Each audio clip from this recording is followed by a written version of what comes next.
नमस्कार, धर्मध्वज न्यूज चॅनलमध्ये आपल्या सर्वांचं स्वागत। मी स्नेहल पवार। आता पाहूयात एक राजकीय बातमी। काँग्रेसचे माजी आमदार दिलीप माने यांनी अखेर भाजपमध्ये प्रवेश केला।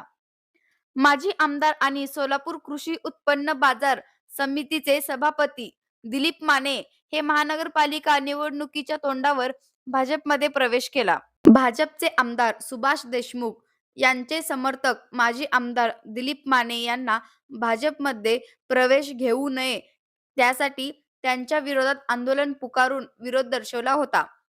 माजी आमदार दिलीप माने भाजपमध्ये प्रवेश केल्याने आता आमदार सुभाष देशमुख यांच्या भूमिकेकडे सर्वांचे लक्ष लागले आहे। माननीय श्री दिलीपजी माने माजी आमदार सोलापूर दक्षिण यांना विनंती करतो की त्यांनी पक्ष प्रवेशासाठी व्यासपीठावर यायचंय। दिलीपजी माने हे सोलापूर दक्षिण येथे माजी आमदार म्हणून कार्यरत होते। 2009 ते 2014 या काळामध्ये ते दक्षिण सोलापूरमध्ये त्यांनी प्रतिनिधित्व केलंय। सोलापूर जिल्हा सहकारी दूध उत्पादक संघाचे चेअरमन म्हणून त्यांनी काम केलंय। सोलापूर जिल्हा मध्यवर्ती सहकारी बँकेचे चेअरमन म्हणून ते कार्यरत होते। सोलापूर जिल्हा खरेदी विक्री संघाचे चेअरमन म्हणून ते कार्यरत होते। सोलापूर जिल्हा लेबर फेडरेशनचे अध्यक्ष म्हणून ते कार्यरत होते। सोलापूर कृषी उत्पन्न बाजार समितीचे सभापती म्हणून देखील कार्यरत होते। ब्रह्मदेव दादा माने सहकारी बँक मर्यादित सोलापूर ज्याच्या राज्यामध्ये जवळपास 23 शाखा आहेत त्यांचे चेअरमन होते। बोलो भारत माता की। यानंतर जय आदरणीय महाराष्ट्राचे अध्यक्ष चव्हाण साहेब, आदरणीय बावनकुळे साहेब, आदरणीय कल्याण शेट्टी साहेब,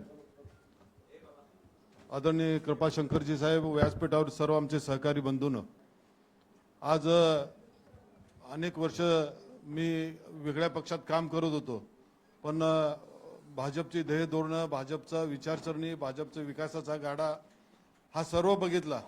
सर्व आम्ही आमचे कार्यकर्त्यांनी सांगितलं की आपण भाजपमध्ये आपण प्रवेश करू। आदरणीय सचिन दादांच्या नेतृत्वाखाली आदरणीय पालकमंत्री जयकुमार गोरे साहेब आणि महाराष्ट्राचे मुख्यमंत्री आदरणीय देवेंद्रजी फडणवीस साहेब यांच्या नेतृत्वाखाली मला काम करायला आवडेल आणि चांगल्या पद्धतीने प्रामाणिकपणे काम करेन। पक्षाची प्रतिष्ठा पक्षाशी निष्ठावंत राहील आणि अतिशय चांगल्या पद्धतीने काम करण्याचा हेतू माझ्या डोळ्यासमोर आहे। आम्ही म्हणून सर्व आदरणीय प्रदेशाध्यक्षाच्या आदरणीय बावनकुळे साहेबांच्या उपस्थितीत आज मी भाजपमध्ये प्रवेश करतोय आणि मला प्रवेश दिला त्याबद्दल मी अध्यक्षांचा आणि सगळ्यांचा आभार मानतो आणि इथंच थांबतो। जय हिंद, जय महाराष्ट्र। खूप